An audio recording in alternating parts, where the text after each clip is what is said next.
Because understanding great literature is better than trying to read and understand yet another business book. On the Leadership Lessons from the Great Books podcast, we commit to reading, dissecting, and analyzing what we believe are the great books of the Western canon.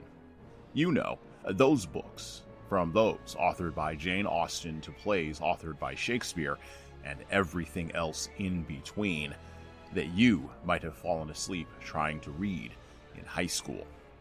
We do this for our listeners, the small business owner, the entrepreneur, the manager, or the civic leader who doesn't have the time to read, dissect, analyze, and even leverage insights from great literature to execute leadership best practices in the confusing and chaotic postmodern world we all now inhabit. Welcome to the restoration of the best of Western civilization here at the intersection of literature and leadership. Welcome to the Leadership Lessons from the Great Books podcast.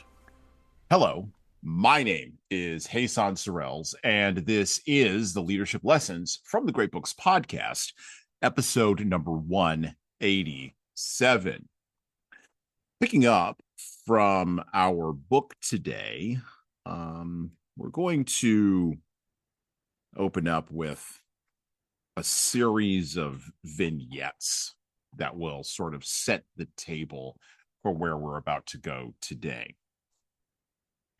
In accordance with the law, the death sentence was announced to Cincinnatus C in a whisper. All rose, exchanging smiles. The hoary judge put his mouth close to his ear, panted for a moment, made the announcement, and slowly moved away as though ungluing himself.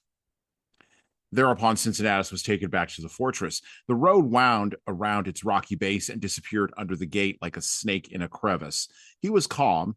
However, he had to be supported during the journey through the long corridors, since he planted his feet unsteadily like a child who has just learned to walk, or as if he were about to fall through like a man who has dreamt that he is walking on water, only to have a sudden doubt. But is this possible? Then another vignette. Sometime later, Rodion, the jailer, came in and offered to dance a waltz with him. Cincinnatus agreed. They began to whirl. The keys on Rodion's leather belt jangled. He smelled of sweat, tobacco, and garlic. He hummed, puffing into his red beard, and his rusty joints creaked. He was not what he used to be, alas. Now he was fat and short of breath. The dance carried them into the corridor. Cincinnatus was much smaller than his partner. Cincinnatus was light as a leaf. The wind of the waltz made the tips of his long but thin mustache flutter, and his big limpid eyes looked askance, as is always the case with timorous dancers. He was indeed very small for a full-grown man. Martha used to say that his shoes were too tight for her. At the bend of the corridor stood another guard, nameless, with a rifle and wearing a dog-like mask with a gauze mouthpiece. They described a circle near him and glided back into the cell, and now Cincinnatus regretted that the swoon's friendly embrace had been so brief. And then another piece here, and I quote, "Prisoner, in this solemn hour when all eyes are upon thee and thy judges are jubilant, and thou art preparing for those involuntary bodily movements that directly follow severance of the head, I address to thee a parting word. It is my lot, and this I will never forget, to provide thy surgeon in Gaol with all that multitude of comforts which the law allows. I shall therefore be glad to devote all possible attention to any expression of thy gratitude, preferably, however, in written form and on one side of the sheet." Close quote. Those are some sections, some pulls from our book today. And we're going to jump around in it. And I think Nabokov would actually appreciate this. We're going to jump around in this book because, well, this book represents something that we kind of sort of touch on the edges of on this show, but now we're going to fully embrace it. And so I'm going to open up my thoughts with this. I think one day, looking back probably 200 or 300 years from now, historians in the future will write that we now have lived, quote, in a long, absurd, and dangerous 20th century that began in the killing fields of World War I in Europe and ended with individuals staring at their phones, searching for meaning early in the 21st century. close quote. And they will be correct. It has been a long and ridiculously absurd century, from the collapse of empires to the launching of people to the moon. And of course, we're doing this in 2026. So not only to the moon, but around the moon and back. And culturally, politically, and socially, the systems that were supposed to provide us meaning have failed woefully in our long and absurd century. But, and here's the but, because of our technology, we are too arrogant and prideful to admit cultural, political, and social defeat. Instead, we're going to double down on ideas and approaches that don't work. We're going to go whole hog into that. Now, today's book that we're reading actually sort of challenges this a little bit in a weird kind of way.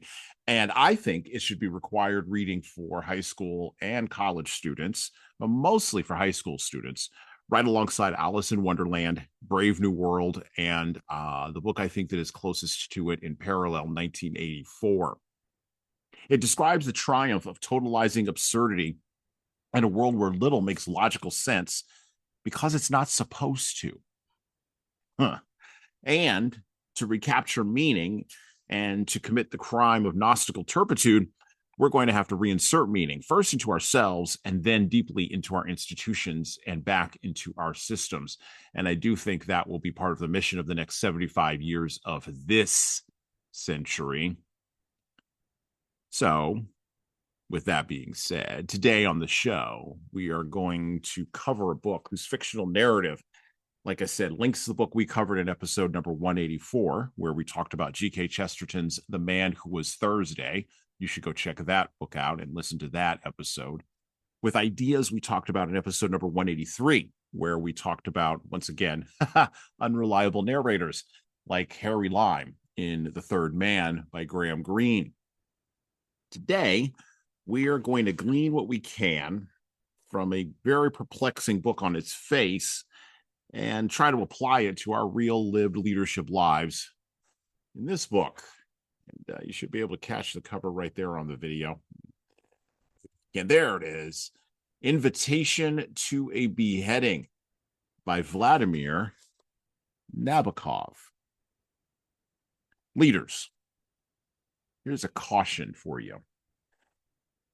Just illustrating absurdity is no longer enough to jolt people out of their absurd behavior.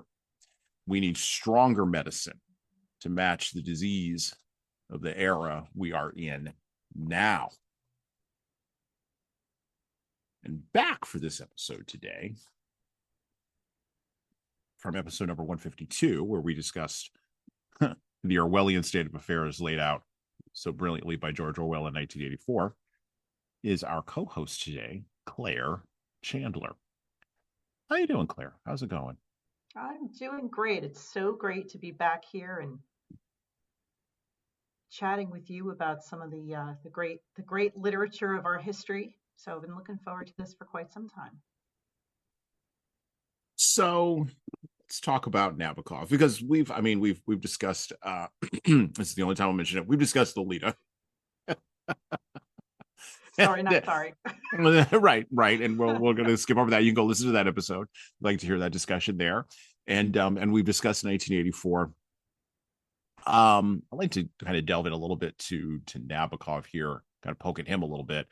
In reading Invitation to a Beheading, it's clearly not Lolita, right? And so what are some of the, and we'll kind of talk about Nabokov as a writer. There's some ideas I have about him. We don't need to go into his background. If you want to find out more about that, you can either go listen to our introduction at Lolita, where we sort of did a deep dive into him, or you can go listen to the shorts episode. I think it's number 217 from this year, where we talked about Tim Schulz and Gnostical turpitude, tying ideas from East of Eden into Invitation to a Beheading, and laying the foundation for the next episode where we're going to cover Fyodor Dostoevsky's Notes for Underground. Oh yeah, we're doing all the heavy duties in the end of the quarter here, folks. So step right up. So yeah, Nabokov. Back to Nabokov. Invitation to Beheading, like I said, is not Lolita. So what are some substantive differences between the two texts, and what are the substantive ideas do you think, Claire, that Nabokov is wrestling with here?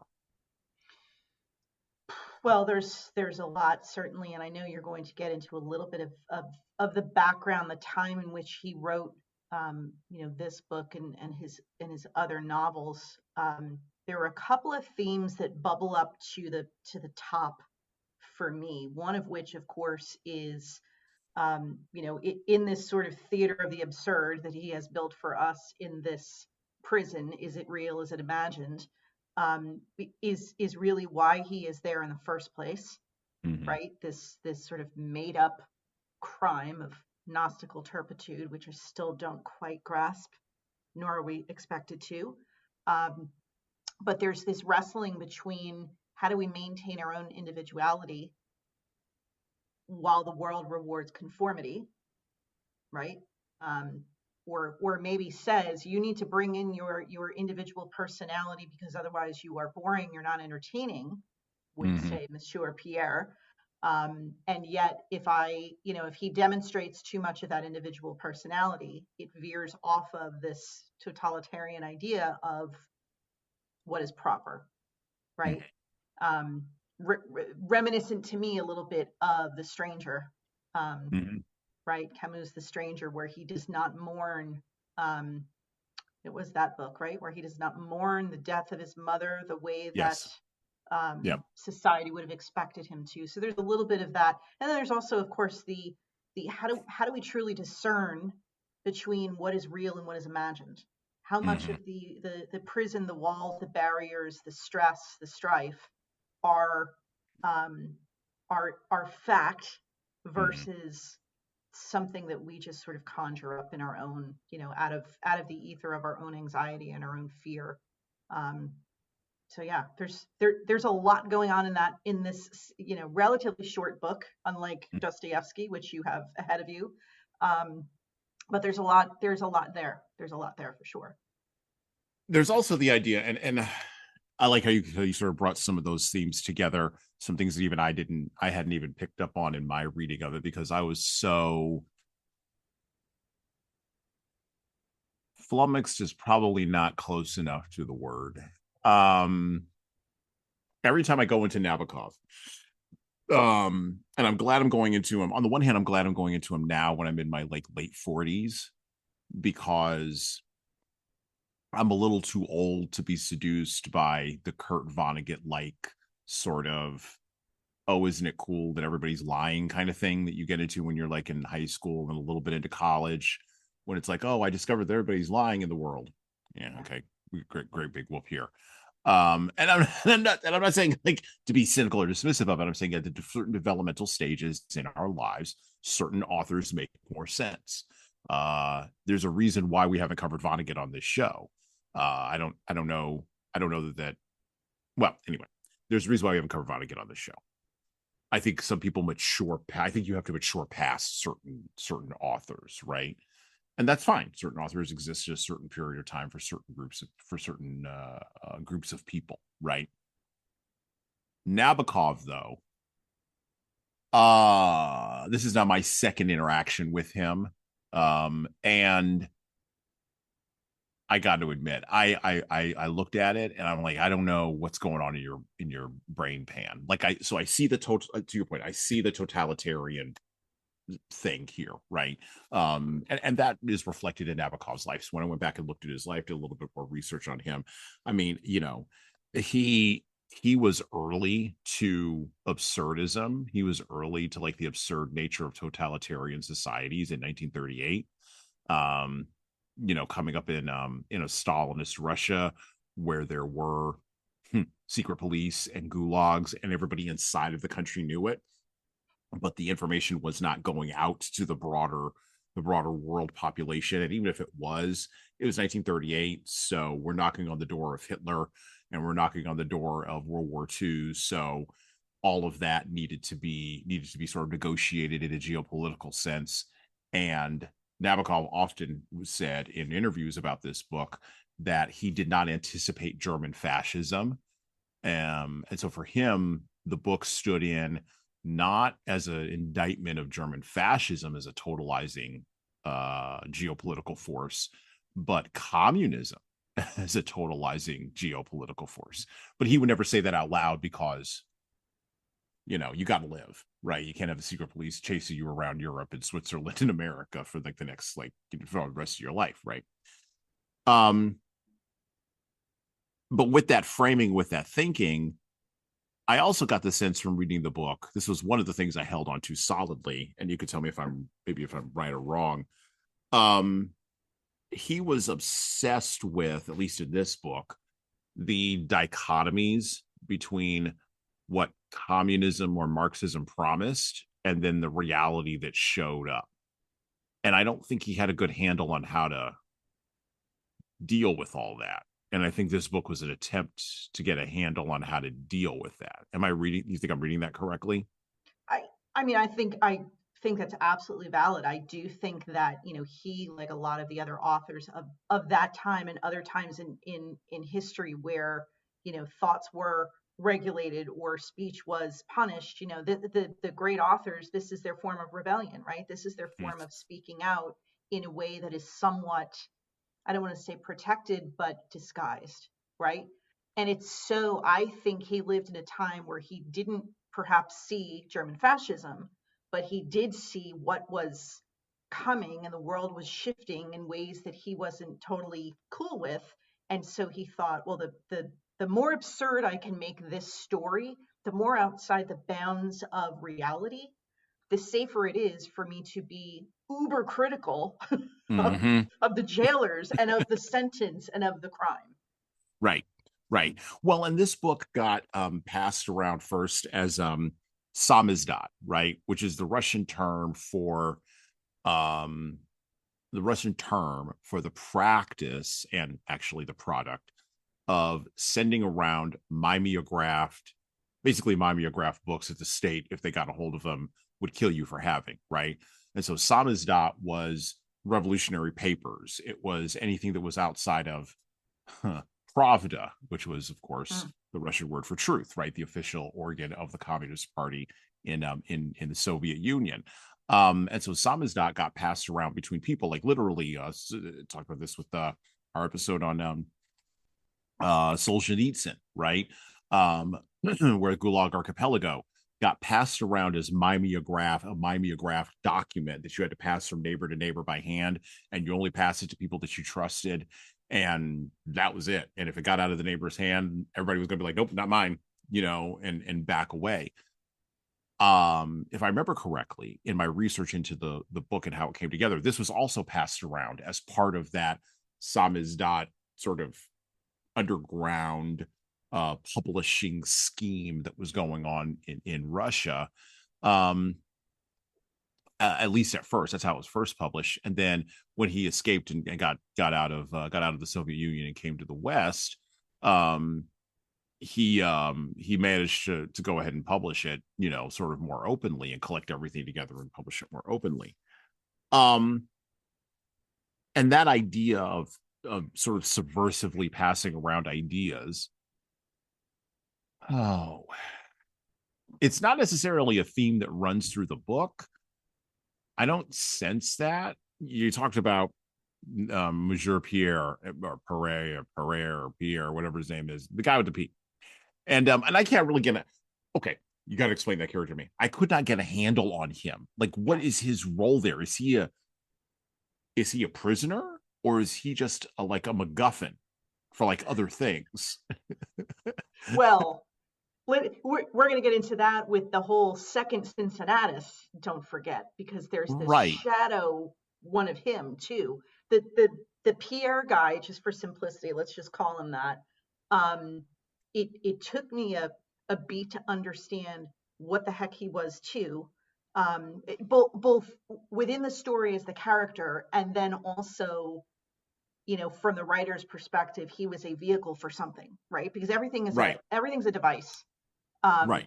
And so for him to just sort of show up, you know, billed as a fellow prisoner, but clearly with more with more freedoms than Cincinnatus enjoyed, or at least he took advantage of more freedoms that were offered to him than Cincinnatus did, because sometimes Cincinnatus was allowed out of his cell and he could go for a walk and he could play with the daughter of the warden. I mean, what was that about, right? Was she Right. real? Was she imaginary? So yeah, and Oh, then for Pierre to come around and all of a sudden go, oh, I'm the one who's going to separate, you know, your head from your body tomorrow, so I wanted to, you know, get to know right. you. It's like, Right. yeah, yeah, Thank you. again, I know. absurd, right? It's all Absurd. absurd. It's It's and it's like absurd. as he's sitting there writing that, do you think he kind of like would write a section, walk away, have some vodka, and then go, how do I even amp up the absurdity of what I just wrote? Because I don't think it's absurd enough yet. Oh, so I don't think Nabokov needed vodka. Oh, yeah. So it's sort of like Stephen King, like all of his plots come out of dreams he has. Yeah, Yes. that's scary Yes. too. Yes. I think Nabokov is one of those literary novelists whose brain was just that way. He Yeah. didn't need another. I'll put him another person who I would say was kind of wired that way was Charles Bukowski, and or maybe a more popular title because Bukowski was a poet, was more of a poet. Hunter Thompson, Mm. right? He was now people. Here's an interesting thing. People confuse the absurdity of how a person's brain, a creative's brain works, with the creativity and absurdity. The creativity of how a brain works, they confuse that with a lack of discipline, which is why Stephen King's book, I'm glad you brought up Stephen King. Stephen King's book On Writing is one of the greatest books about writing ever written, because just like Hunter S. Thompson, who had a ridiculous discipline that he stuck to with writing, Stephen King has a ridiculous discipline that he sticks to with writing, that he then filters, like, the cocaine fueled Tommy knockers through, or whatever. Right. And that book is wild, by the way. We'll never cover that book on the show. This is not the show for that. But Tommy Knockers is a wild book if you ever have an opportunity to pick it up. Nabokov, I think, was the same thing. He had and here's how I kind of get a sense, or I kind of know that he had that discipline. You don't go out and become a ledopterist with the butterfly stuff Yeah. without having some like discipline inside of you. Yeah. That's not an accidental sort of, I'm just going to trip and fall over this hobby kind of Yeah. thing. That's not a casual hobby. Yeah. That's not a casual hobby. That is a thing that comes directly out of who he is as a person. And so I absolutely think he was disciplined in his writing and in his production. And he came from a time when writers didn't talk about writing because they didn't want to ruin the magic of it. It's only the post-World War II writers that talk about writing, because now everybody wants to know about process and wants to get into the thing, wants to figure out how the magician does the tricks. Pre-World War II writers, or I would say writers up until World War II, they didn't really explain the magic. They're just like, I don't know, I sit down and stuff comes out of me. Yeah, but I think you're spot on in terms of speaking to his discipline, because while the story is absurd, and like you, I kept getting through certain points of it and going, why did we agree to cover this book? Like, what because it is so, to say bizarrely absurd, I realize is redundant, but it is bizarrely absurd. Mm-hmm. But I'm also thinking the original was written in Russian, yes? Right. Yes. Mm-hmm. The translation into English, which is the version that we read, I also have to wonder, just sitting here kind of unpacking it with you, did it become more absurd in the translation, less absurd? Like, is it true to the absurdity in the original? Because there Right. were a couple of, very, very few, but there were a couple of phrases in the book that he kept in Russian because they don't translate, right? It was No like one or translate. two. They were sort of throwaway lines for us because I don't know about you, but I don't speak Russian. But they defied translation, right? Mm-hmm. Mm-hmm. So it's just another layer of nuance when you think about when you are setting about and your job is to translate this absurd book into English and keep it true to the original absurdity that was the Russian original. Tall task, Well, and right? it's a tall task. Yeah. And we never talked about this on the show, but this is a good opportunity to sort of unplug but unpack this for a couple of minutes. So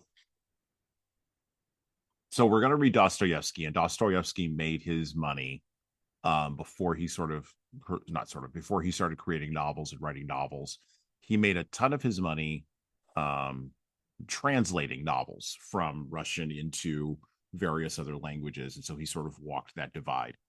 Nabokov, if I remember correctly, translated his own novels, right, into other languages. He also spoke, French and I believe German, as well as Russian and of course English, right? So he's operating in 4 different languages. And the dynamic of translation and the dynamic of different languages saying or being able to express the same human idea but in a different kind of way is something, to your point, that I think we devalue very much in the West, because English has just sort of won the day and sort of in business. And all my French speaking listeners, I apologize, but sorry. But if we want to do business, even with the Chinese, if you want to do business, we're all going to speak English, right? So there's a certain level of cultural and civilizational hubris that comes along with that, that's just sort of baked into the pie. And so coming from Russian into English and realizing that even though there's no fundamental difference between people who speak English and people who speak Russian at a human level. It's just a difference in language, how you express absurdity. But the way in which the depth of that absurdity is expressed is going to subtly shift in language. And a translator who doesn't know anything about Russian or doesn't know anything about English is going to miss that. But if you do know that, you are going to struggle. Like, I think of if I'm trying to get instruction in whatever I'm doing in jiu-jitsu, this is the first time I'll bring it up and the last time I'll bring it up because I got to bring it up once a show. But if I'm doing jiu-jitsu and I'm doing something and one of my instructors is Brazilian and speaks Portuguese, I could watch him get frustrated explaining a concept in English, and finally he just defaults to, "We'll just do this. I don't know. He always says, "You Americans, you have to name everything," and then he just walks away. Like, everything doesn't need a name. Just do this thing. Yeah, right. Because there's no parallel in Portuguese, right, for what we're doing here in English, right?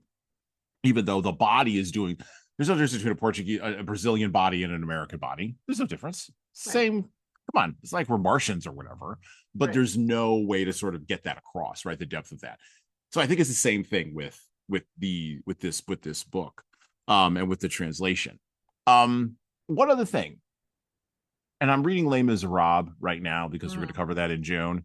And I would love to read Les Miserables in the original French. Actually, the person who I have coming on, she's probably going to outdo me, and she's going to read it in the original French because she's a huge Francophile, and she'll cover it in the original French.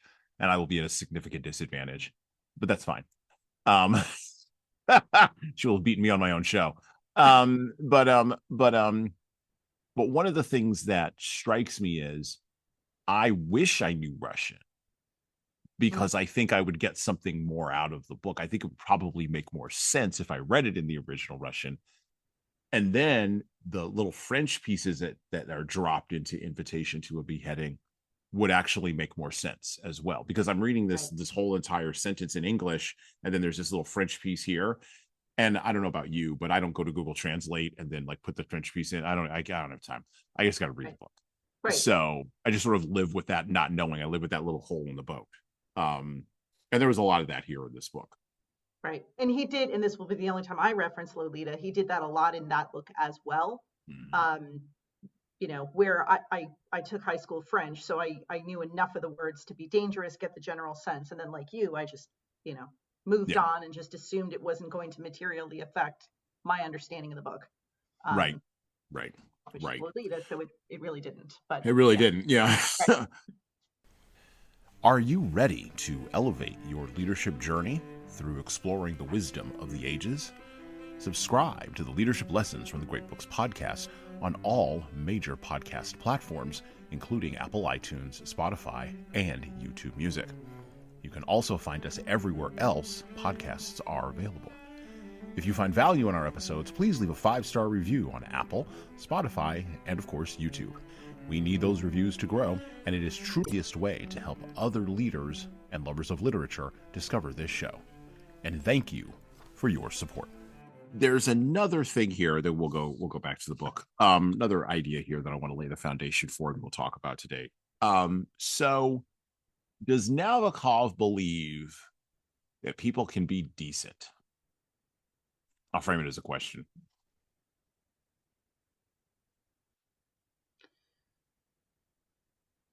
I'm going to say yes, because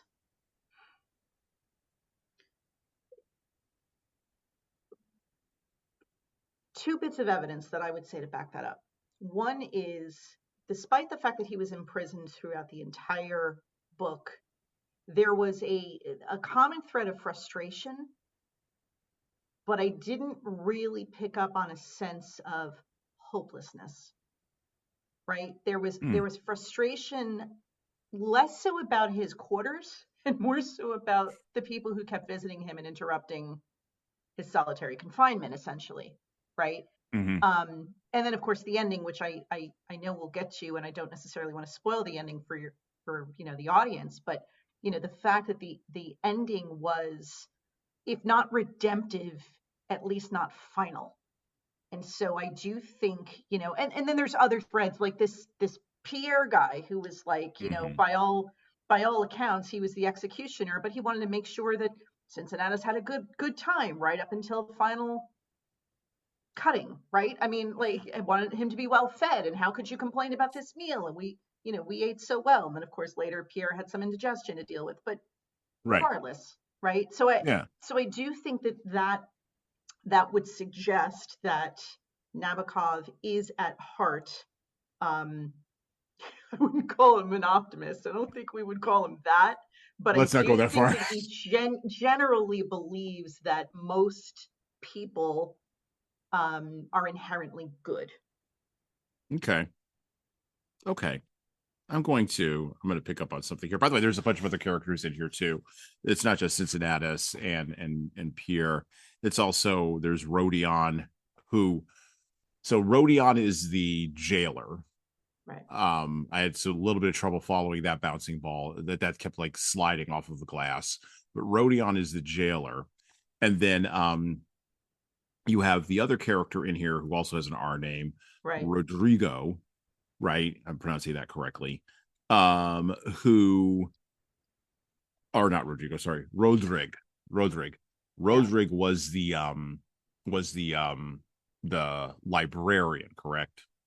Who kept bringing in Mag. He's a librarian? Yeah, probably. Yes. I don't know. There were too many. There weren't nearly as many names as in a Dostoevsky novel, but there were a lot of names. No, not the librarian. He was the prison doctor. That's right. Rodrigo was the prison doctor. That's right. Okay. Yes. And then the librarian sort of just... I don't think he had a name. Did the librarian He didn't have a name? No, the librarian didn't have a name. The librarian just comes in and out, like delivering the magazines and being bothered that he's being bothered, and they just... Right. He's Brooks from Shawshank. Absolutely. Yeah. I would not have drawn that parallel, but yes, he is. Yes, he is. Oh my gosh. Oh, and one last thing before I go back to the book. So Cincinnatus, right? The name Cincinnatus comes from the Greek. Is it Greek? No, Roman, right? Roman legend of yes, it's Roman. The Roman legend of Cincinnatus, who was... I'll just give a very brief overview. You can go Wikipedia more of this. And I had to Wikipedia just to be sure of what I was like remembering.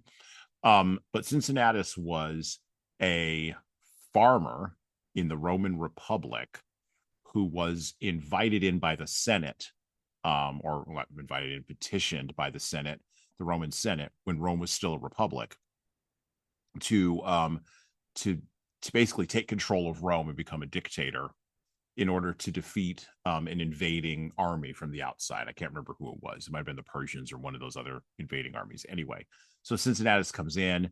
He takes on the mantle of authority from the Senate, becomes a dictator, marshals the Roman city-state, marshals all the forces, defeats the invading barbarian hordes, and this is the thing that makes Cincinnatus so interesting. Then goes back to the Senate and basically says, "I don't want to be dictator anymore. You all have a good day." Lays down his power and leaves. Sort of walks out the door. Mic drop. I'm finished.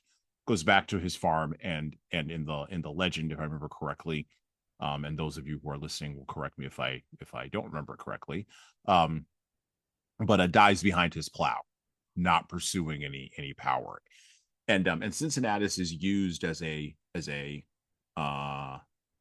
sort of an avatar for the individual who comes in, is offered dictatorial power, right? Uses that power not to his own ends, but to service the city state or to service the populi, vox populi, right? And then steps back and steps away from that. The usual parallels, by the way, in the American Republic are to, of course, George Washington, who didn't want to be president and didn't want to be king either. He just wanted to go back to Mount Vernon and be left alone, which is kind of amazing. And who put down power when he could have actually been a king. And people would have been fine with that at that time, but it would have set a terrible precedent for the future of the American Republic. So I say all that to say, it's interesting that the prisoner's name, who is due for execution, is Cincinnatus. I do not think that is an accidental pick that Nabokov had for that name and for that character.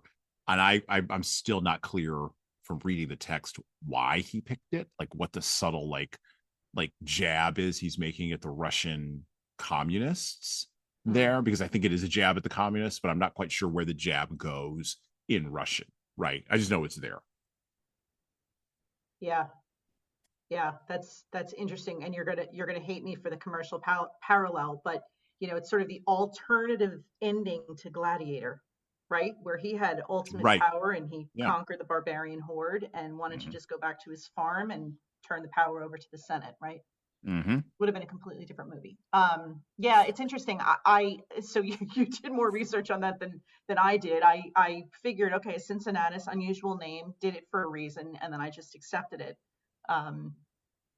Yeah, I'm struggling to understand the parallel between that name, which I absolutely agree with you. He chose with intention, and what that message, subtle as it might be, was to the communists of the time. Yeah, and I wonder if it was a message that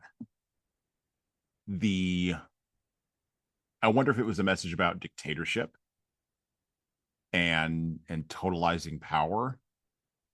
And I wonder if it was a message to the readers and less to the party members, because the party members, while they were aware of samizdat, they weren't like trying to stop it because they didn't think it had any power, right?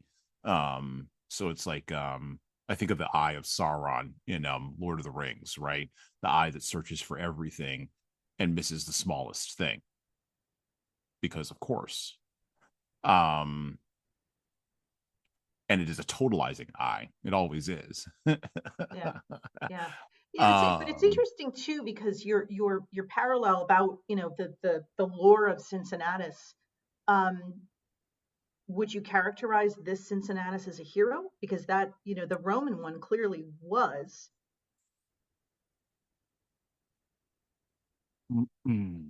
Right? Because a lot of protagonists are heroes. They're heroic. They do something. They conquer evil. They defeat a global enemy, whatever it is. We don't have that here.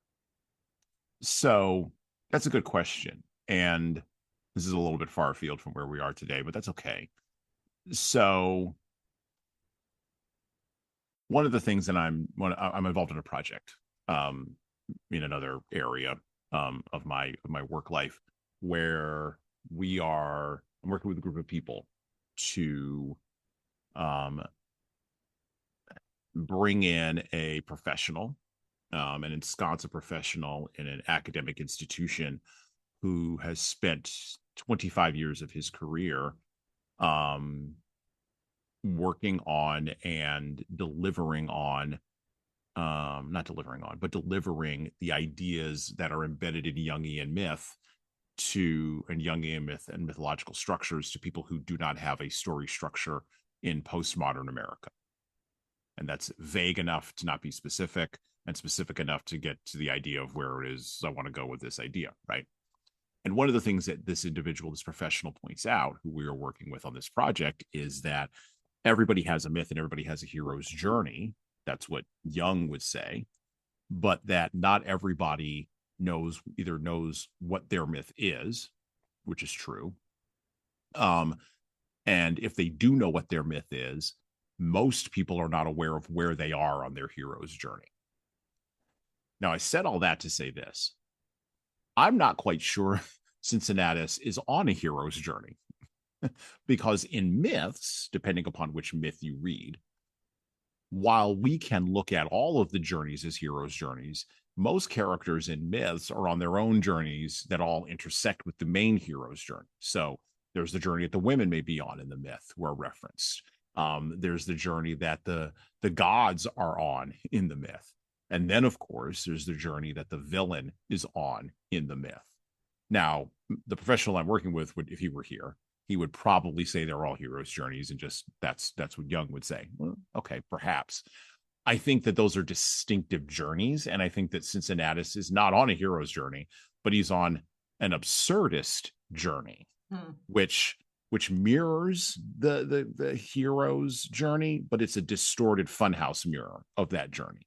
Because I don't think Nabokov, and this gets back to my idea, I'm looping it back now. This gets back to my question about decency. I think that Nabokov thought that, this is not me being influenced by Lolita, although it does show up in that book quite a bit, and a number of other books that he wrote too. I think he was skeptical about human decency. I don't think he believed human beings could be decent. I think he thought that I don't think that he thought human beings could rise above banality and nihilism and absurdity. Like Camus. This is why one of the reasons I struggle with Camus, because Camus, at the end of the day, his only solution to the absurdity problem, and we're going to talk about this a little bit later, but his only solution to the absurdity problem was eat, drink, and be merry, and let's crash my car, in France somewhere. Like, that's not a solution, Albert. May I call you Albert? I'm going to call you Albert. Come on. Like, that's not a solution, right? Yeah. So, but I think that struggle begins when you don't see people being decent and when you live in a society. And Nabokov had far more, I think, of a permission slip to be skeptical of human decency than Camus did, even in spite of seeing everything with World War II. Still more of a permission slip than Camus did, because Nabokov was in a society where everybody lied and everybody knew everybody was lying, and the liars knew that everybody was lying. And so you're in this weird panopticon of lies, and the person who is going to be the outlier in that, as Solzhenitsyn would say, would be the person who dares to tell the truth. And that's maybe who Cincinnatus is, the person who dares to tell the truth. So not a hero, just in a funhouse mirror. Yeah, sure. And, and the other thing I think about is, to your colleague's point that everyone is on a hero's journey. It may just be the case that Nabokov chose not to tell us that portion of Cincinnatus's life. We don't know that much about his life prior to his sentencing. Correct. Right? We know what his wife was up to. She's perhaps the only other one who was telling the truth throughout, because she didn't really make a secret of the fact that she was not terribly faithful to the guy, right? But we don't really know much of it. So it's sort of that unanswered question also of maybe he was a hero prior to being sentenced, and we just don't know that part because Nabokov chose a portion of his life that came after that. Or maybe comes before that, because, as I said, the ending is not a final ending.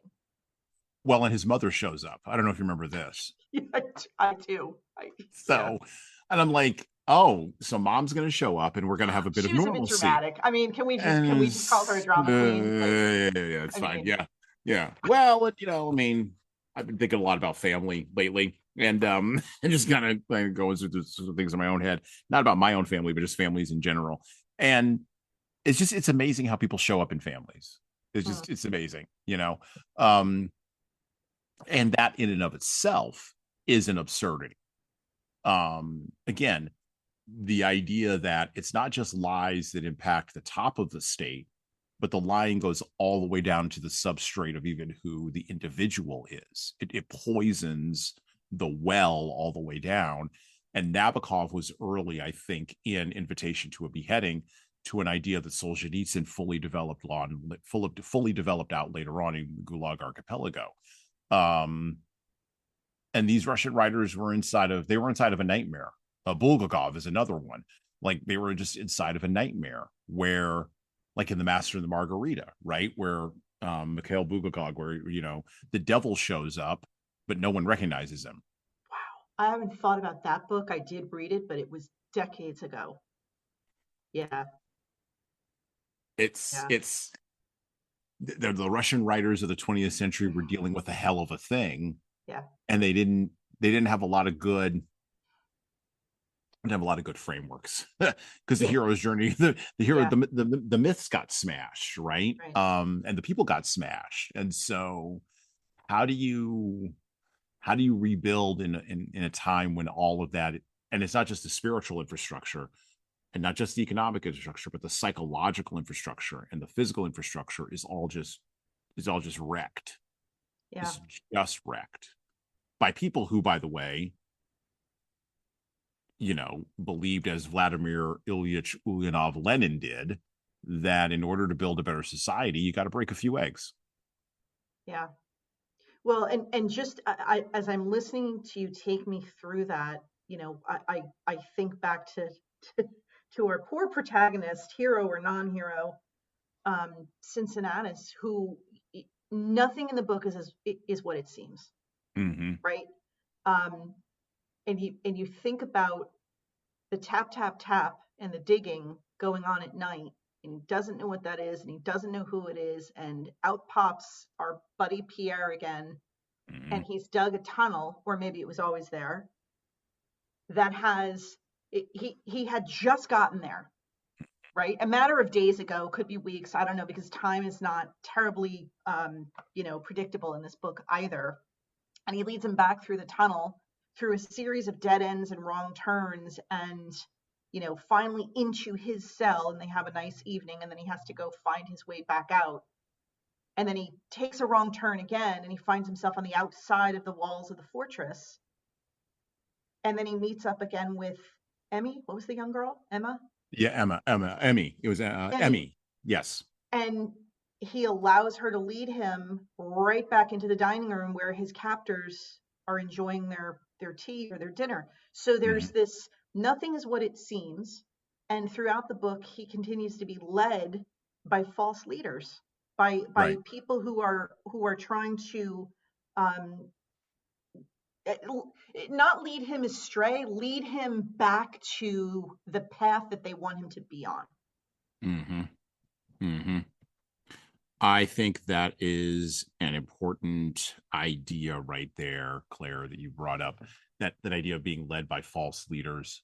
I think you're onto something there. I think that's And I didn't core mean to to skip this. toward when we get to No, leadership, no, but no, it's fine. But I'm getting older and senile, Hassan, and if I don't say it when it comes to me, I'm going to lose the thread. So, yeah. And it's okay. speaking of threads, are we going to talk about the spider at some point? Yes, we'll talk about the spider in a Okay. minute. I'm gonna get to the spider. This is your show. You go. Where are we going next? Yeah, I'm gonna tie the spider into the visit from the family, because this is one of the more important. It's one Yeah. of the more important things in the book. So let me pick up with the Invitation to a Beheading. Once again, we're going to jump around in this book. It is still under copyright to Nabokov's estate. While I don't think he would have a problem with any of this, the estate might struggle a little bit with it. So we are going to just pull some things out here and there. But I'm going to go to chapter 9 in Invitation to a Beheading, and this is when Cincinnatus's family randomly shows up. I'm going to start with this. And again, the day began with a din of voices. Rodion was gloomily giving instructions, and 3 other attendants were assisting him. The entire family of Martha had arrived for the interview, bringing with them all their furniture. Not thus had he imagined this long-awaited meeting, how they all lumbered in.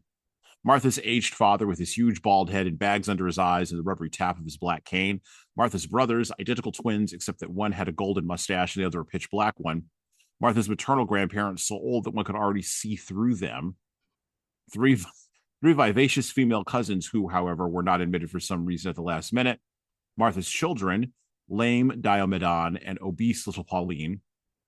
At last, Martha herself, wearing her best black dress with a velvet ribbon around her cold white neck and holding a hand mirror. A very proper young man with a flawless profile was constantly at her side. So this is the table that is set for this visit. And then I'm going to jump to this. Meanwhile, furniture, household utensils, even individual sections of walls continued to arrive.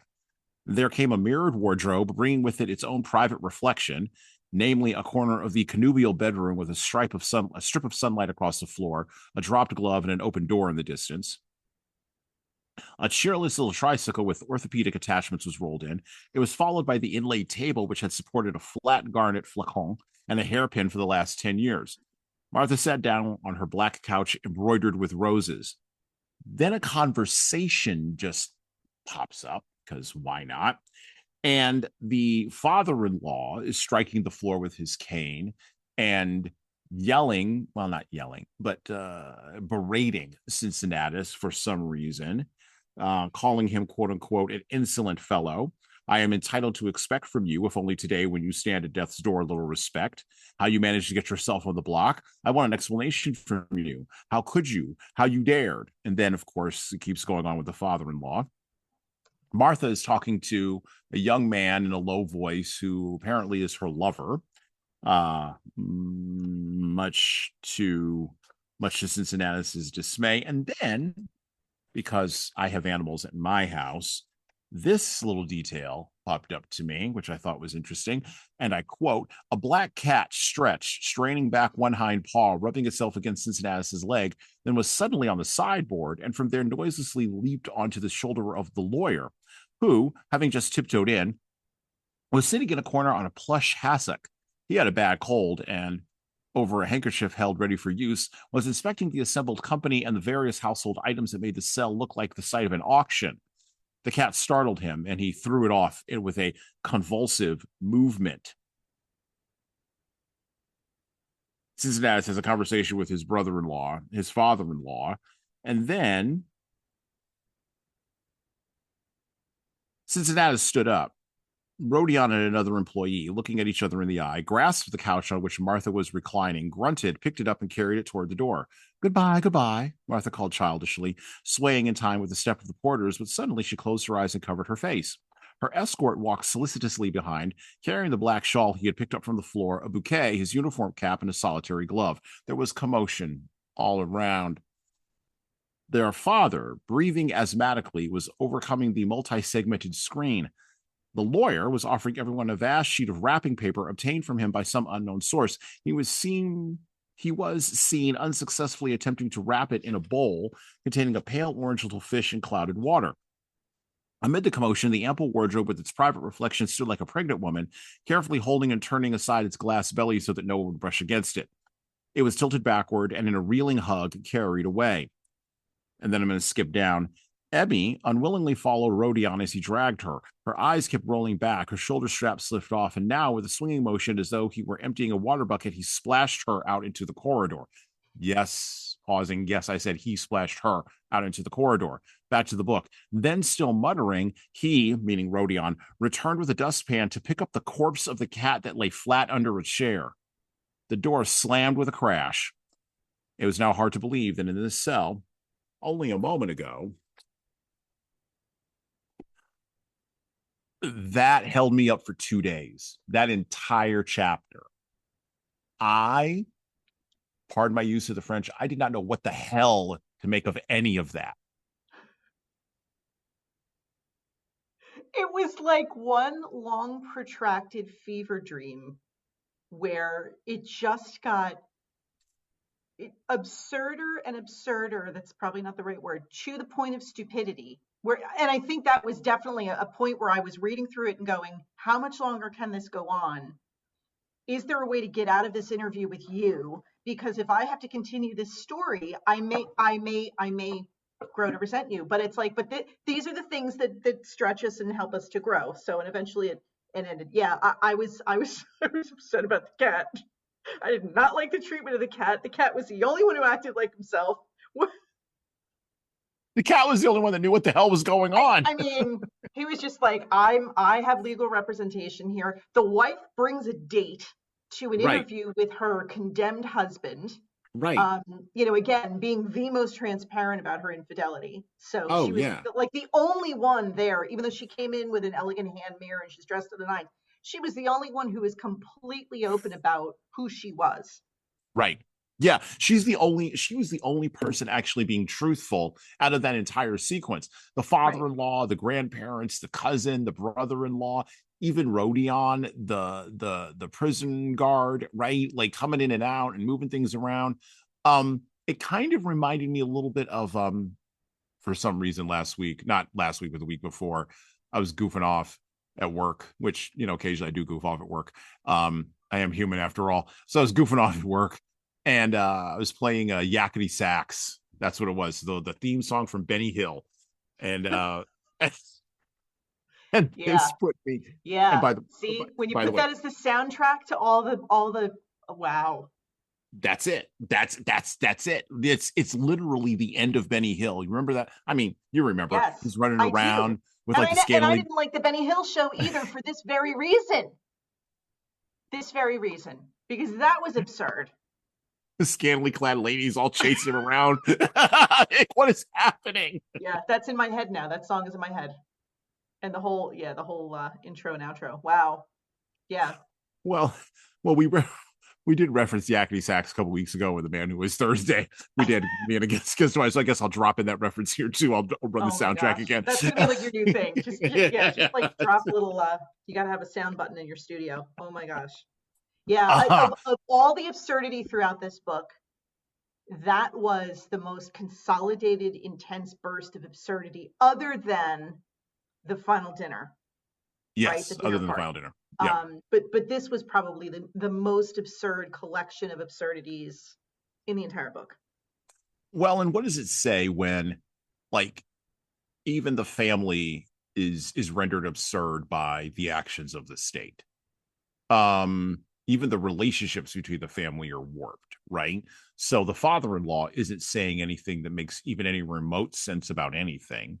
He seems to be more concerned with the fact that Cincinnatus, which, by the way, interestingly enough, I'm now clicking on something. When you read stories of Russian dissidents who escaped, or folks who escaped from Russia, one of the things that they would talk about is, and I might be confusing this with something that I read in Solzhenitsyn or maybe even in Bulgakov, but you would read about how people would actually be jealous of family members and turn in family members if they had a larger apartment than them, right? So the entire machine, well, not the entire machine, one of the pieces or the bits of fuel that goes into a totalizing machine, and the reason it makes it work is envy. And envy is always about things. Jealousy is always about people in relationships. Just keep that in mind. Those are distinctions with a difference that we need to understand when we're using words. And envy of another person's possessions obviously could easily slip over into jealousy of a person's interpersonal relationships. This is why the two most perplexing commandments of the 10 commandments are, thou shalt not covet thy neighbor's wife, nor thy neighbor's husband. And then it goes into the neighbor's possessions. Yeah. There's a reason for that. It's not an accident. Nope. And so when you eliminate that, right, and you allow envy to be part of the fuel that drives the state, it filters down into those interpersonal relationships. And you see that in the father-in-law. He's not actually seeking to understand what's happening with Cincinnatus. He wants to know why Cincinnatus got such a big cell. Yeah. Yeah. Well, and in their own way, his family, mostly his in-laws, turned him in as well, right? Right. Because his criticisms, as well as Martha's at the very end, were, why don't you just, first of all, why can't you behave more like the rest of us? Right. And also, why don't you just own it, apologize for it, and throw yourself on the mercy of the court, essentially? Right. Right? Why don't you conform? Because if you conformed, you could get out of here. You know that we have other ways for you to engage with this show, right? We have bonus episodes featuring interviews with interesting guests, working, thinking, and of course, writing at the intersection of leadership and literature. We have shorter episodes, 15 minutes long, relaunched for this season, featuring introductions of our books and the background of our featured authors, from Augustine to Jane Austen and Ernest Hemingway to Joan Didion. So, listen, subscribe, and check out those other formats, and tell all your friends in leadership and literature about this show.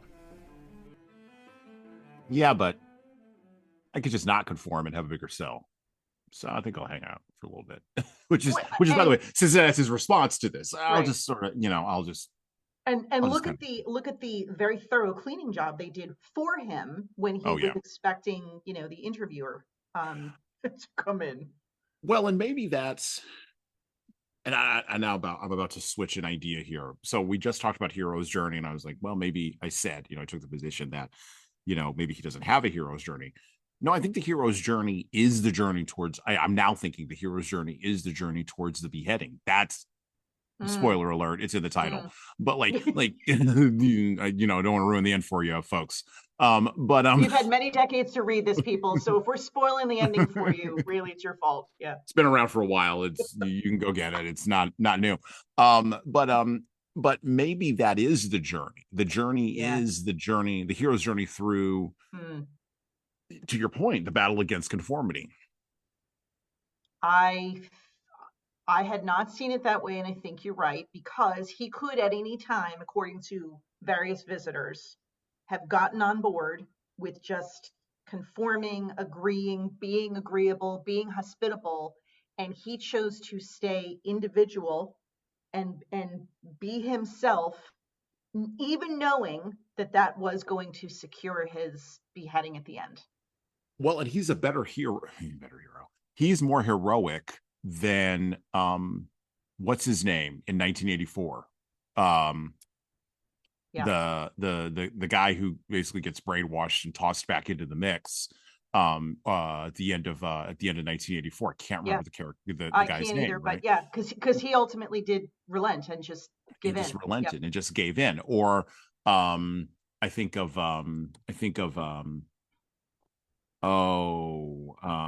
who is it in the Kubrick movie?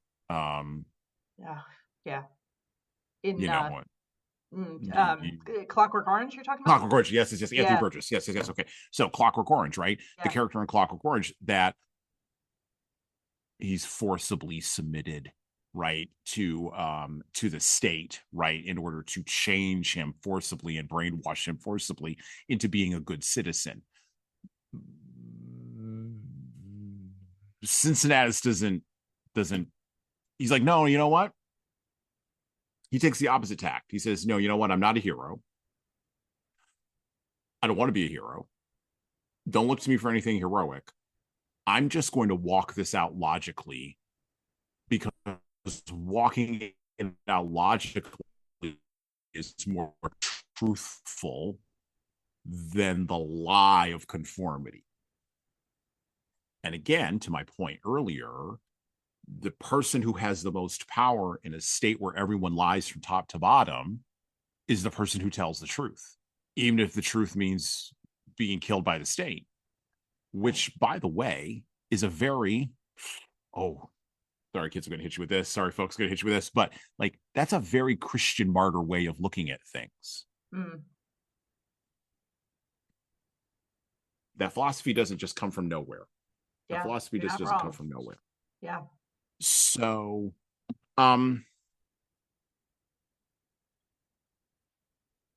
this book is about the geopolitical disaster. One of the things it's about is the geopolitical disaster of communism, right?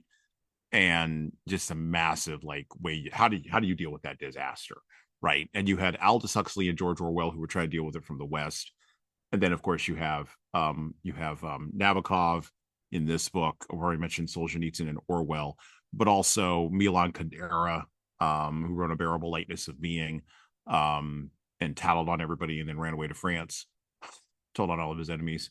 And then Václav Havel, who wrote The Power of the Powerless, which we've also covered on this show.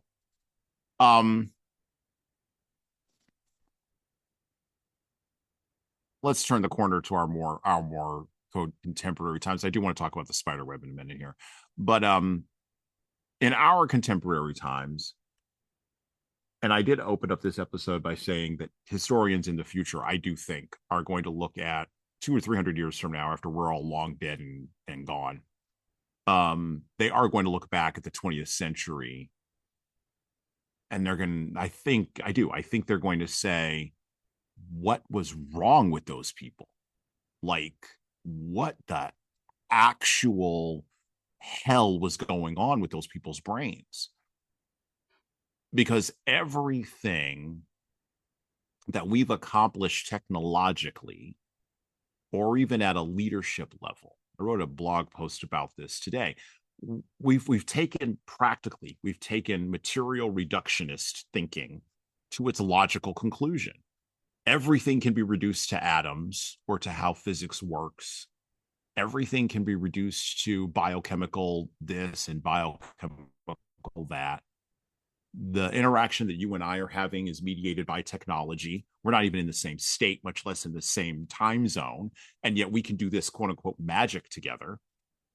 But the 20th century has utterly failed. And now we're 25 years into the 21st century, and we are still utterly failing to provide any sort of sense of cosmic meaning behind any of this.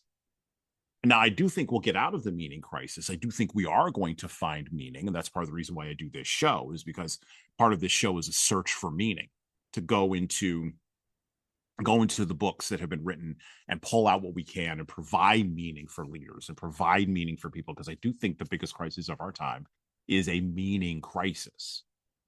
And I wish that more people would accept a Christian conception of meaning. And there's a lot of water in the pool in the other direction that's got to get either drained out or replaced, right? Because absurdism and nihilism and those kinds of things, existential dread, none of that's going to provide meaning. And 300 years from now, people are going to wonder, why did you have existential dread? You had everything you could possibly materially wanted, yet you didn't know what it meant. Right. Nabokov was onto this. So were the Russian writers of the 20th century. They were on to the meaning crisis, and that is the great crisis of our century. God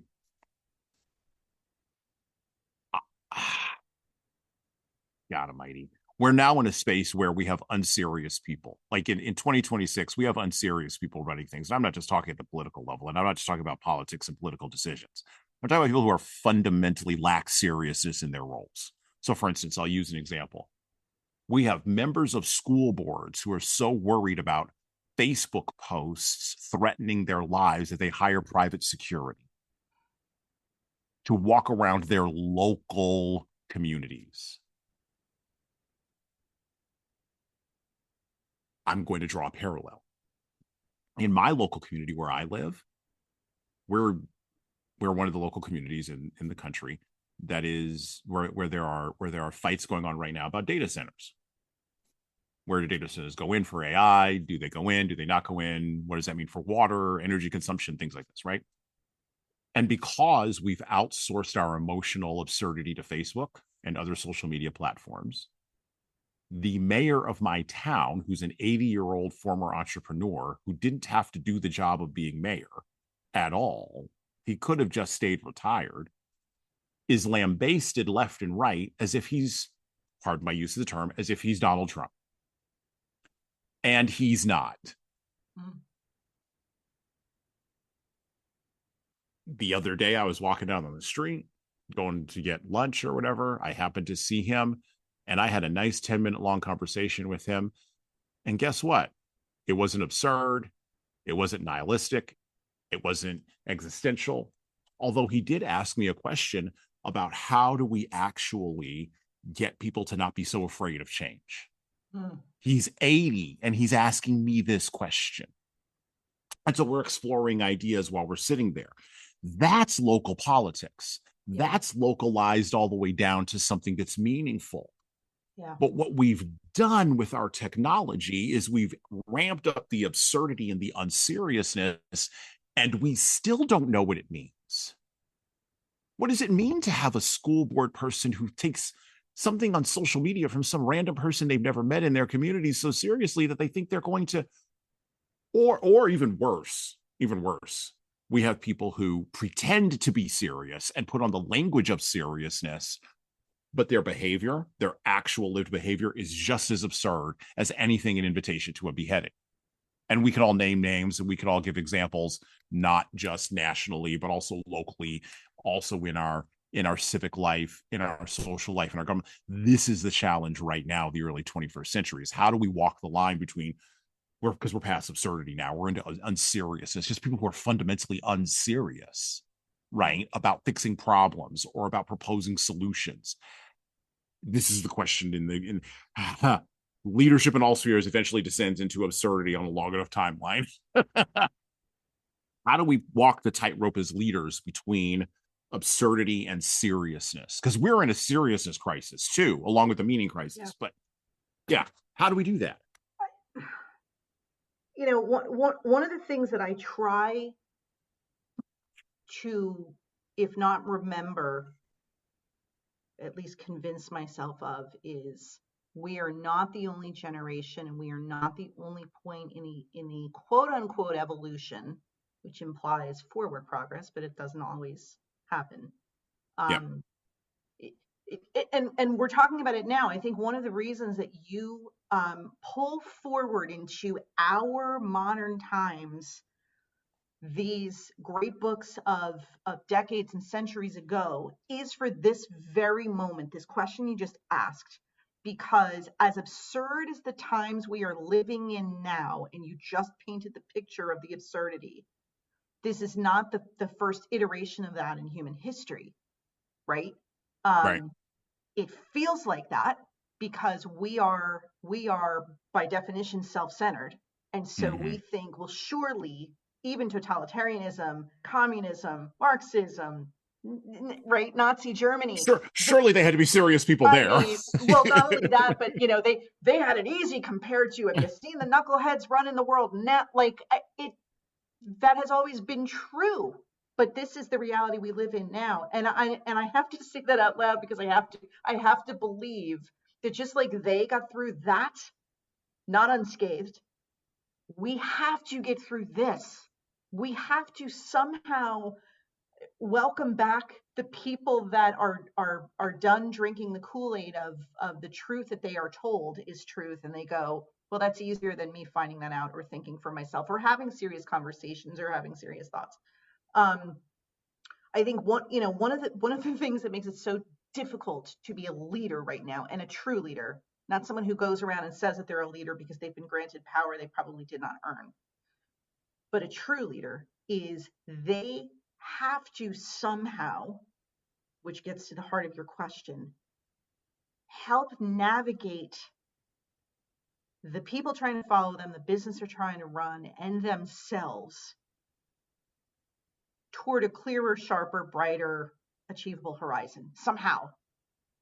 And the problem that they're navigating is, on top of everything else that leaders have always had to deal with, there's all this noise.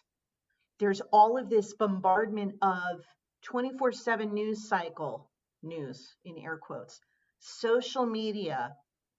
You mentioned AI. We haven't even scratched the surface of what that has introduced, where every wall, everything that's plugged in is listening and feeding what you consume, right? On your smart TVs, your social feeds, your email sidebars, all the things. And so there's all this noise. And I think, part of, and I'm going to bring it back to Cincinnatus for a second, because I think part of what frustrated him was he saw how absurd his situation was. And what he was trying to do was, the reason he didn't want to be social and go, let me spend the last few days on earth conversing with and breaking bread with some really interesting people. He wanted all of them out of there because the noise was stopping him from getting to the conclusion that he could change his circumstance at any time. Mm-hmm. And he wasn't allowed to because he kept getting filled with absurdity and noise and visitors and furniture and cats, right? Mm-hmm. So all he wanted was space and quiet to read, to write, and to somehow come to terms with his life and have an accounting of that life and what he was writing. And I want to come back to what he was writing at some point too. I think fast forward to today, that is part of what leaders need to find a way to do, is to not rise above the noise, because I don't know how possible that is right now, but somehow separate themselves from the bombardment of the absurd and say, this is what I have to stand for, because if I just continue to think that leadership is a role that I play, where nothing is what it seems, but instead is an obligation that I have, or a responsibility that I own, then I'm always going to have it look at leadership as something other than. And then it's too easy to say, well, that leader's evil and that leader's good, because it's just a quote, right? Yep. So there's no easy answer, because there's still, the world is still chock full of some really bright people. And there's a subset of those really bright people who are using those really bright brain cells for good. And there are others who are using that for power. And right now, and it's not just right now, history has proven to us that whoever is in power gets to make the rules, right? Who writes the history books? It's the victors, right? Mm-hmm. It's not the conquered. The barbarian horde, as far as I know, do not have a history book. Well, they do. They all became, the barbarian horde turned around and became Christians. So I mean, you can All right, you can argue that. So, But no. But I understand your point. Example, No. But I understand. No, but I right? understand your point. And this is the challenge of one of the points that was made, not by myself but by somebody else, is the challenge of Nuremberg, the Nuremberg trials, was that the West. Not the West, the victors in the United States, Great Britain, Russia, in an attempt to say something meaningful, this is that word meaning again, to say something meaningful about the death of 6 to 8 million, people in Germany. The attempt to say something meaningful about this was made, and by the way, Hannah Arendt pointed this out in Eichmann in Jerusalem, when she went and covered the trial of Adolf Eichmann, right after the Mossad kidnapped him and brought him back to Jerusalem in 1961 or 62, I believe it was, and she reported on this. Nuremberg attempted to make an argument about morality without an appeal to a higher transcendent good. And thus, that appeal to morality, she said, fell hollow because, and the Germans were right on this, the German response to that was, well, you won the war, so you get to make the rules, I guess, which is where everything then devolves, which is one of our other current problems with the lack of seriousness, where deconstruction, the French deconstructionists took this idea, deconstructed everything out, and now we're just in this place of not authority, because the authority and power confusion is real, but a place where who has raw power is the only thing that matters. And all of that is, or all that leads to, is a Hobbesian hellscape mediated by social media, which is what we're in now. And all against all doesn't preserve a society or a civilization. All against all doesn't work when you have to make a moral judgment about, like I said 2 episodes ago, objective evil or objective truth, right? Like one of the things, I'm saying it more this year probably than I have in previous years, but I do believe you can know objective truth. You can, because we know what objective untruth is. Matter of fact, we're all very clear on what objective untruth is. Like we could spot a lie like a dime on the highway going at 80 miles an hour. Yep. But all of a sudden, but we don't know what truth is. Come on, that's logically fallacious. Get out of town. No, we don't want to talk about objective truth, or we don't want to say there's objective truth, because we might risk running into not hurting somebody's feelings. We're past that now. We might run into actual accountability. Oh, wait, if there's objective truth, then I actually have to be accountable, not just in my own life, but I might have to be accountable to other people in my life. And thus I might have to be accountable to a larger community, and I might have to be accountable to the state. And by the way, no one from the state's going to come here and tell me what objective reality is. I have to tell the state what objective reality is, which means I really have to be aligned with objective truth. Okay, that's a lot of accountability. Maybe I don't want that. Maybe I just want to be free to float anchorless and be unserious. But then you can't lead. And then your family falls apart, you fall apart, your family falls apart, the whole thing undoes itself. And the challenge, and what Nuremberg, the trials of Nuremberg did, and this is my whole point with this, what they did was they opened the door to devolving questions of morality to just questions of power, which allows unserious people in at the back end. It takes a few generations, because I would assert that the people who put what's his name, Goering, right, Hermann Goering, on trial and executed him, those people were deeply serious. They were deeply read, they were deeply serious, but they were also struggling with how do you insert or reinsert objective truth into a nihilistic and absurd world. How do you do that? And they didn't have the tools to do that, other than, well, we'll just be the role models. We'll just role model this and it'll be fine. The role modeling is enough. The statue is enough of the thing. The problem is they topple the statues or they erode. The role modeling is not enough of the thing. You have to actually say the thing. You have to actually say the truth. You have to actually advocate for it. And post-Nuremberg, generation after generation after generation, we're like 4 or 5 generations past Nuremberg now, and people are surprised why there's right-wing ridiculousness online. People are surprised. People are I talk to some people who are just genuinely surprised by this. Like, I'm not surprised that they have no historical anchoring to any of that. That's number one. But also number two, they have no anchoring to a higher objective morality, because we've just sort of done relative truth for the last 80 years. So why wouldn't it be fine? It's a logical cul-de-sac at the end of this philosophical idea. Oh, you don't like the results of it because there's a lack of accountability there. Oh, well, I hate to be the bearer of bad news, because you're all nice people, and I hate giving nice people bad news. But this is where you wind up at. Now, it's really hard to deal with it, to your point, because how do you get quiet and the noise and the bombardment? I do have an idea on that, but thoughts on anything that I've just said before I go rambling onto like the idea of how you solve that problem. No, I mean, I'd love to hear how you solve that problem, but it's so crazy, because the world today, and I know there have been previous versions of this, but currently the world today says whoever's in power tells you what the objective truth is, and they point to it as objective truth, and when it doesn't line up with keeping them in power, they label them alternate facts. We are in the generation where, the previous generations called it something else.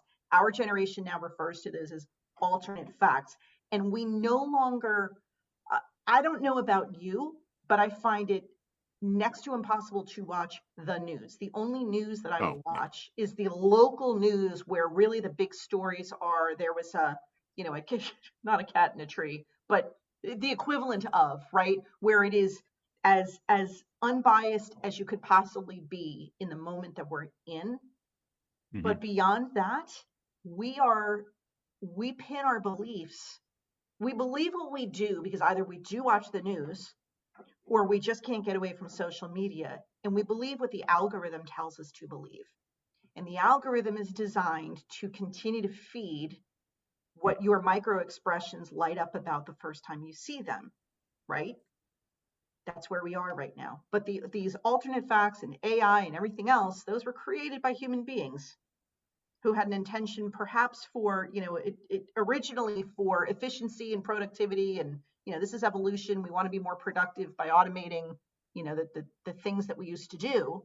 But then, of course, it gets corrupted, right? Power corrupts. Absolute power corrupts absolutely. And here we are. And maybe escaping from the noise is a form of Gnostical turpitude. I just clicked this together in my head. Maybe this is the Gnostical turpitude. So let's look at the word Gnostic, right? Gnostic typically means secret, secret or unknown or mystical, special knowledge, right? It's typically how it's used, particularly in a religious construct, which is a religious term. But it's the idea that it's the idea that there's a conspiracy and they're hiding something from you, and I'm going to Gnostically bring you into this mystical knowing and mystical understanding of this thing. Okay, so you got the Gnostic part, then you got the turpitude part. So turpitude is just, going against the grain, right? Refusing to comply, right? Refusing to go along. An older word would be, a Joan Didion word would be déclassé. And so you're combining these two ideas, right? We're going to be outside the mainstream and refuse to comply, and that's going to be a secret. That's what the crime is. The crime is being secretive outside of the mainstream. Well, in our time, if you want to be secretive outside of the mainstream, I think you do a couple of things. I think you, at a practical level, as a leader or anybody, I think you get off of Facebook. I think that's one practical way to do that. I think you also abandon TikTok. I don't think that place is any better. I don't think any of those neighborhoods are any better.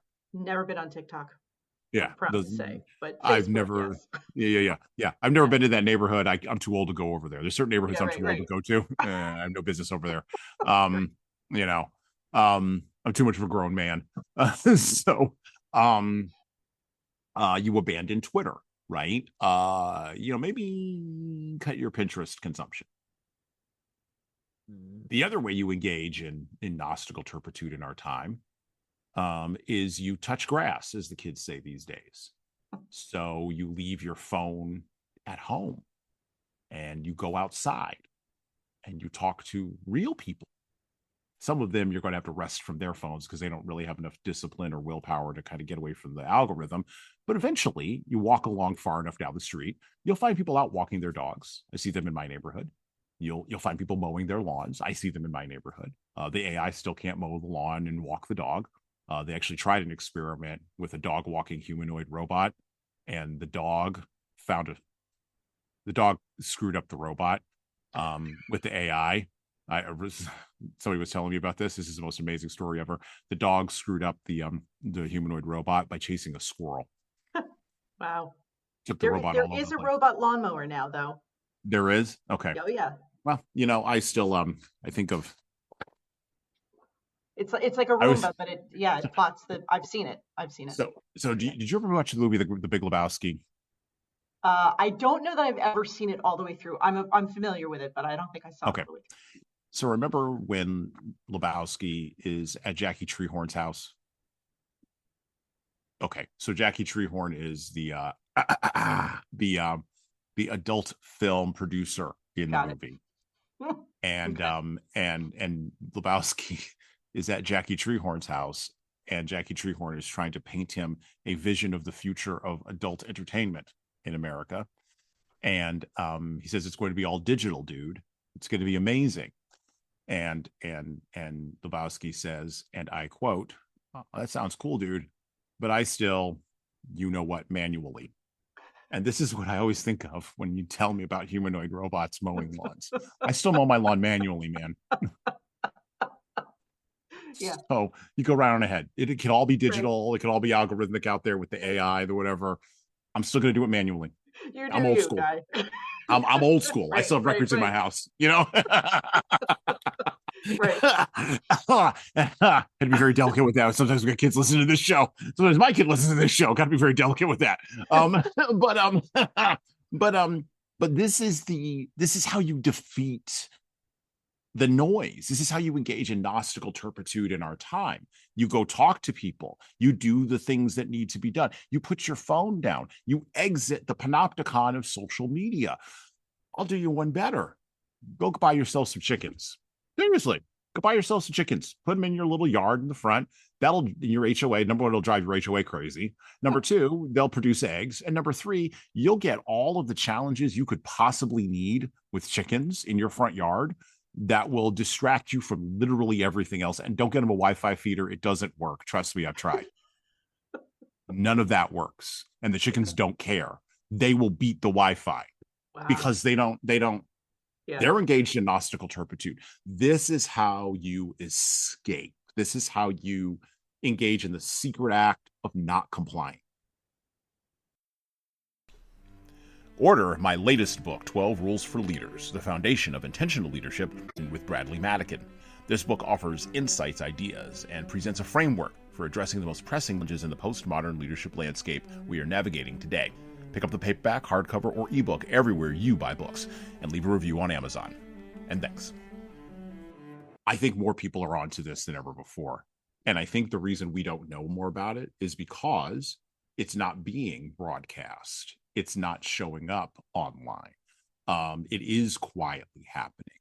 And I do think that people are moving in that direction.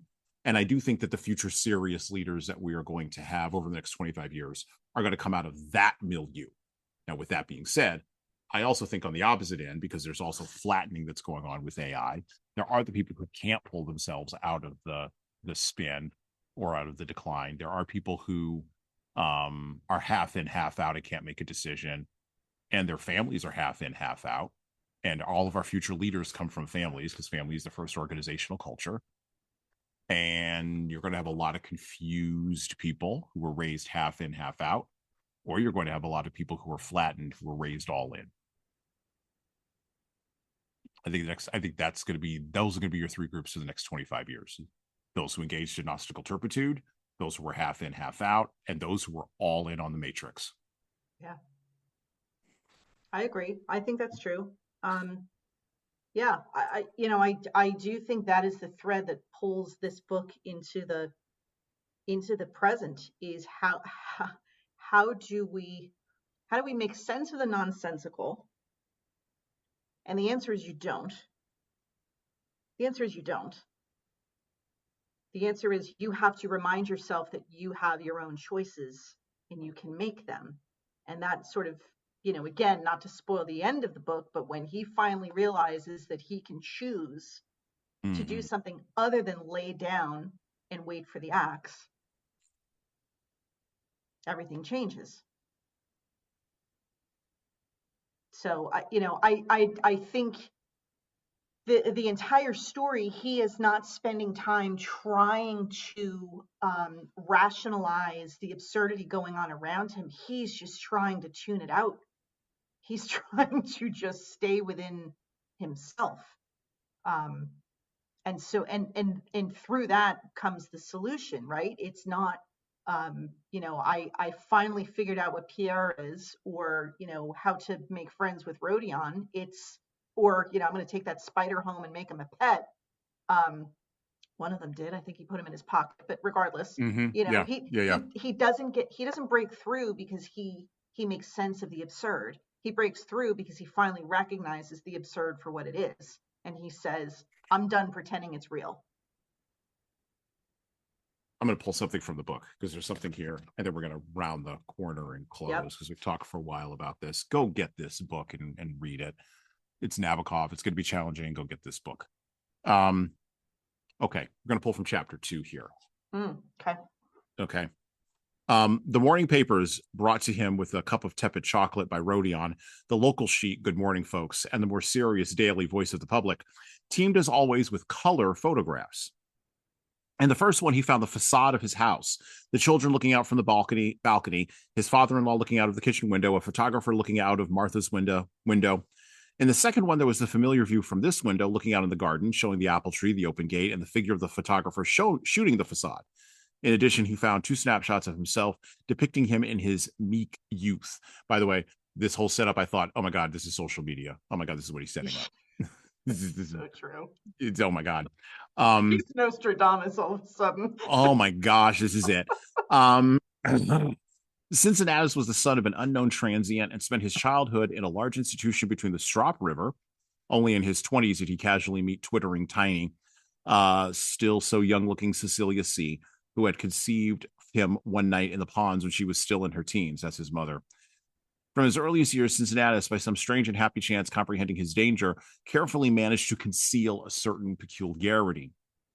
He was impervious to the rays of others and therefore produced, when off his guard, a bizarre impression, as of a lone, dark obstacle in this world of souls transparent to one another.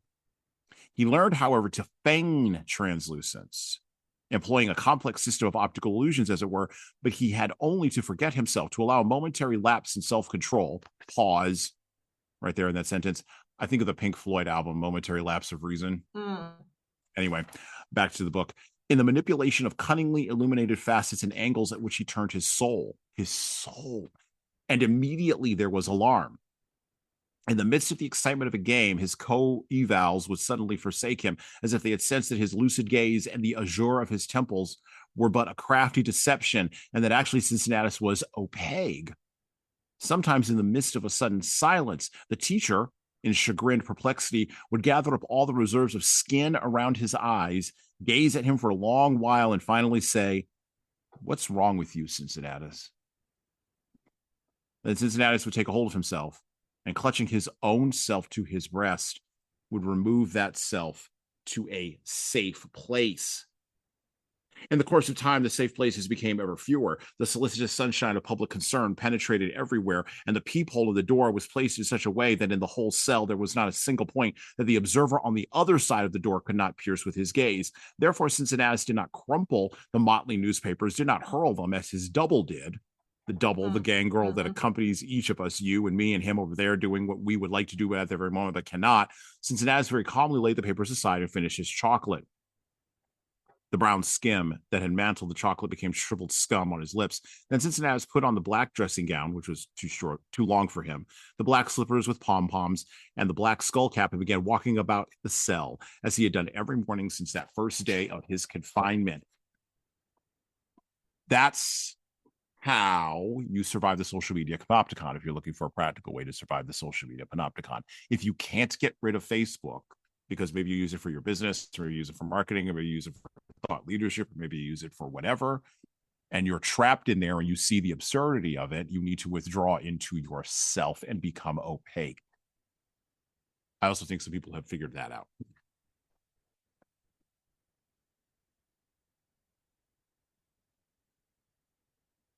That, my friend, is the secret. That's That's the secret. Gnostical turpitude right there. Right there. Yeah. We've covered a lot today. We've covered a lot of waterfront from Benny Hill and Yakety Sax all the way to Gnostical turpitude. We have not touched on, let's do this with the last few minutes that we have here. We have not touched on what I think is probably the next level troubling thing here, which is the teleology on silicone, right? The eschatology that artificial intelligence allegedly is going to bring us. And I'm not the only person who's saying this. So,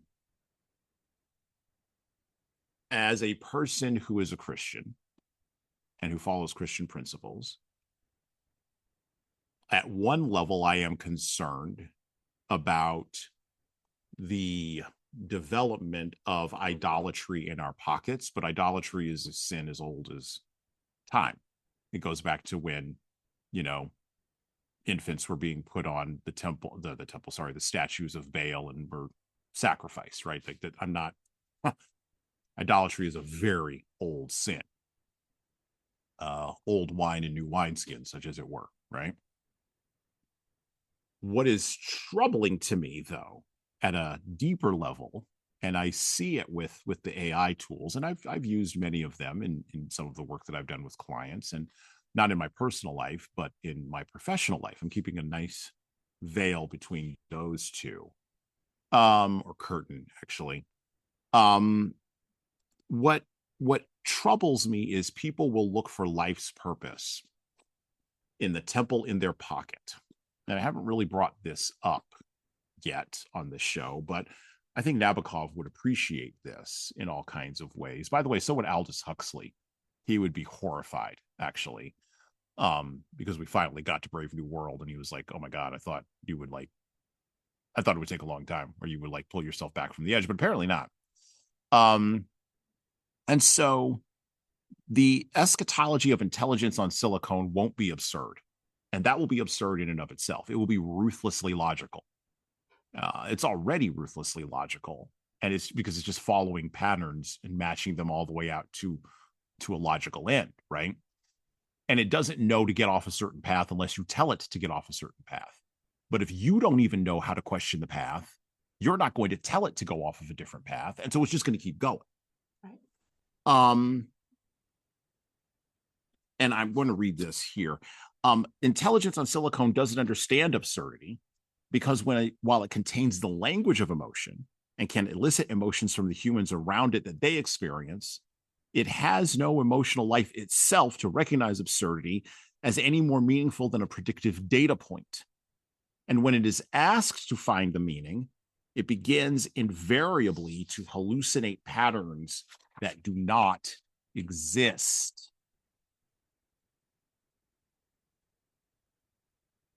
This is going to be a real eschatological, and yes, I mean that in terms of Book of Revelations kind of eschatological. This is going to be a real eschatological problem that I don't think we're prepared to deal with. God on silicone, and I use small g, God on silicone, won't seek to overcome us. I don't believe that.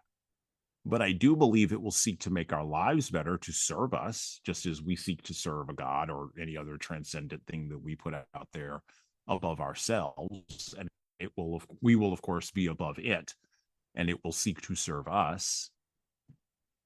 But again, we will not have solved for meaning, but we will fool ourselves into thinking we have. That's far more disturbing to me than anything else. And it will be absurd on its face, but just pointing out that absurdity won't solve the problem. As I think people want the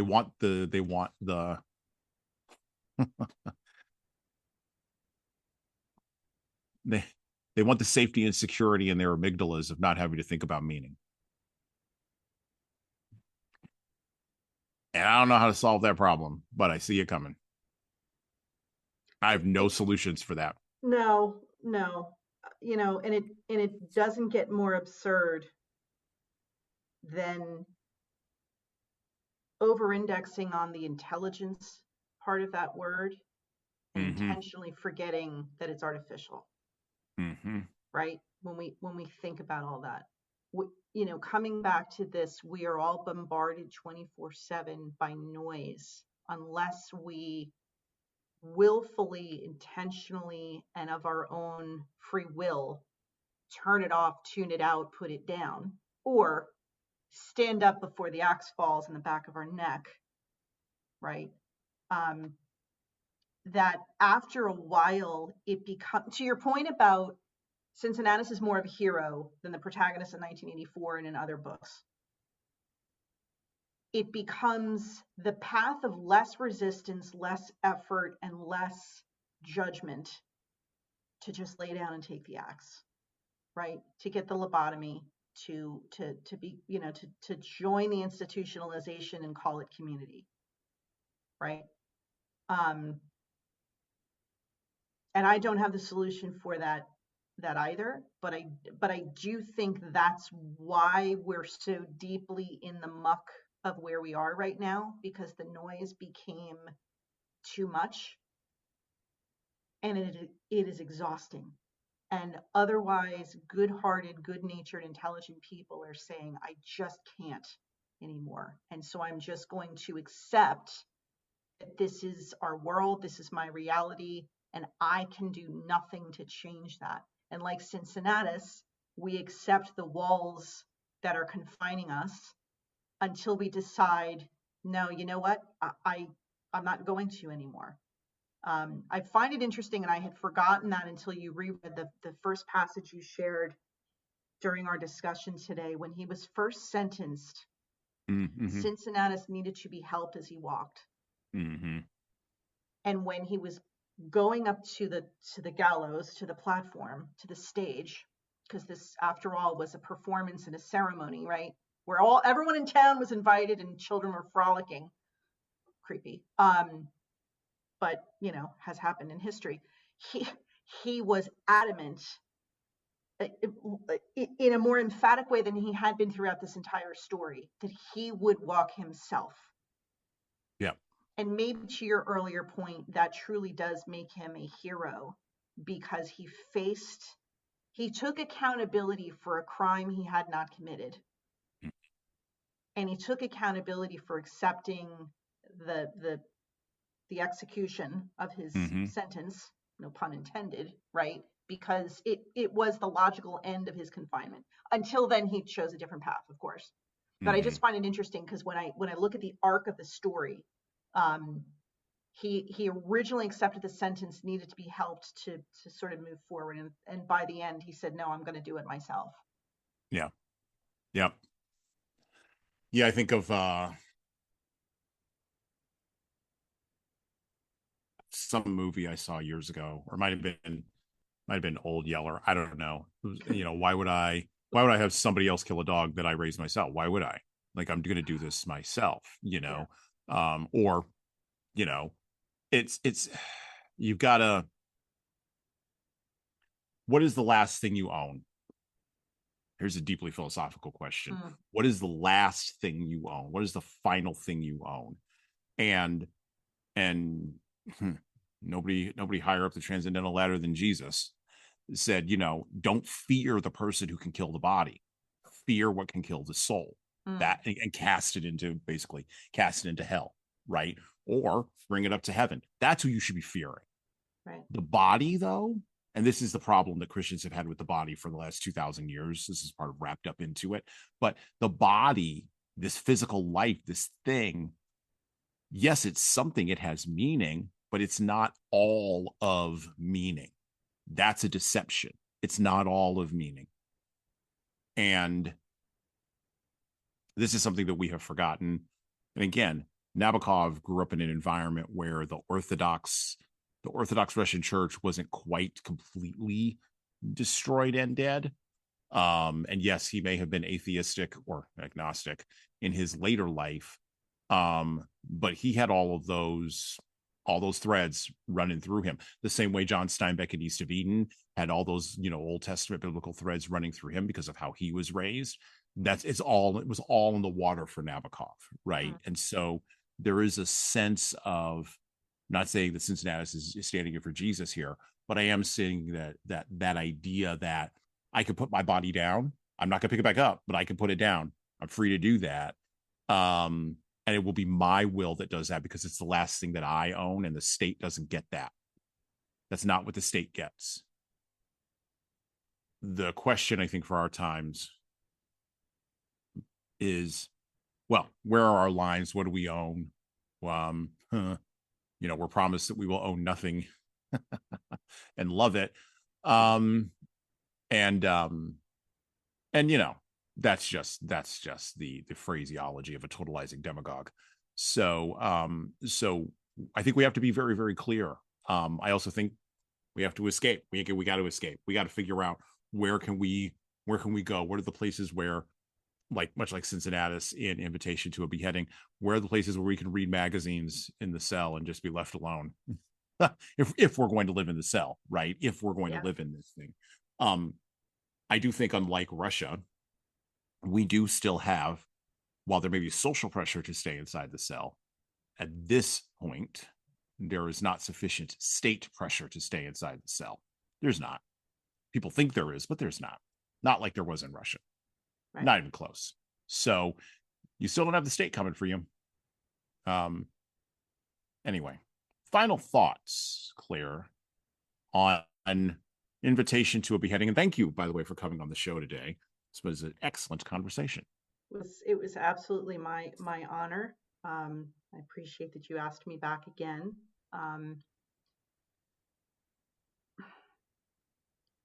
I think I wanted to come back to this note, or this series of notes that Cincinnatus kept writing when he had time, when he was not interrupted by all the absurdity. And there was something he said toward the end of the book, I think on page 211, where he said, well, actually two page numbers I wrote down. One was page 194, where he said he basically hoped someone would read these words, otherwise he should tear them up, right? And it was sort of these words were not a vanity project for him. They were his attempt at leaving behind a legacy. And in fact, when Martha came back in to see him, he tried to give her those pages and she refused to take them. And it's interesting because it kind of comes back to something you had said earlier in our conversation, where, that might have also been a little bit of a jab to contemporary Russia, where if she had been caught with his words, she would be implicated, right? And so it's sort of if no one ever reads my words, what was the point in writing them? And then on page 211, where he, before he's even let out of his cell, the walls had started to dissolve. They didn't crumble, they didn't break, they dissolved. And he said, nothing of me will remain within these four walls. And so I was reminded of how important it is for all of us, and I'll bring it back to leaders because that's the core of your show. How important it is for leaders to be not just mindful, but intentionally nurturing the legacy they will leave behind. A few moments ago, you said, in 75 years, people are going to look back at this time and this era and what we all did or did not do, what we did or did not stand up for, and say, what the hell were they thinking? Right? And I think leaders have to be mindful of that now and understand, what is that legacy? What do they want to be known for, remembered for? And I don't think it is going to be authoritarianism. I think it is going to be some deeper impact that is lasting.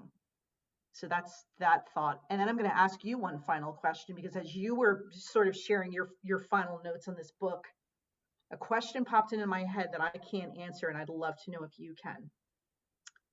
At the very end of the book, he's laying face down. He has to adjust because Pierre didn't like the angle and he wanted to get a clean shot at the back of the neck. And he stands up. So my question is, which Cincinnatus stood up? The real one, or that shadow one who, as you just read the description of him, did all the things that he really wanted him to do, but he had to tuck him away?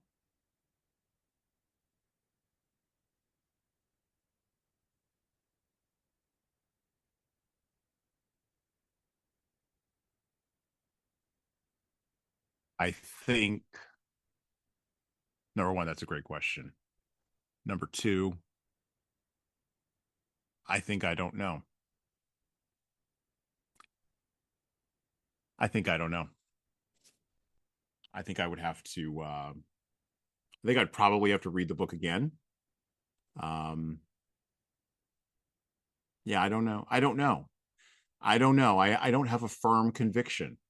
And maybe that's the point, is for us to not know and to not have a firm conviction, because maybe at the end of the day, when the state takes away, maybe it doesn't matter. Maybe it doesn't matter. It does have meaning, but maybe it doesn't matter. But I don't know.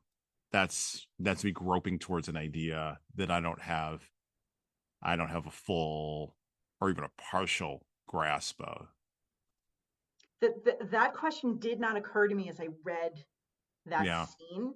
It truly, it only occurred to me as you just took me through as a fellow Christian, the idea that the body that we all get obsessed over, is transitory, and really it's about what you take with you, and it's your soul, right? And Mm-hmm. so that's what kind of triggered that question. And I would honestly have to go back and read through it again, because there was the shadow Cincinnatus was a little bit of an Easter egg, right, throughout Right. the book, Yeah. because he didn't appear everywhere. It wasn't like No. every single thing Cincinnatus did, the shadow Cincinnatus did the Mm-mm. opposite or something more brazen. And in fact, by the end, he really didn't appear at all, to the point where I was even thinking, where is that guy? What happened Mm-hmm. to the shadow version, or whatever they're calling him, the second Cincinnatus? So, yeah, I was curious what your reaction would be to the question, because it did not occur to me in real time either. Yeah. Yeah. I think this is going to be one of those episodes where we've resolved nothing and we've solved nothing. And that's okay, by the way. We've just put forth the questions. We haven't, and yes, we've deconstructed a little bit the text, but I would encourage folks to go read it and go figure out the answers to these questions yourself. I want to thank Claire Chandler for coming on our podcast today. Always a pleasure, Claire. Always have a great time with you. And with that, well, we're out.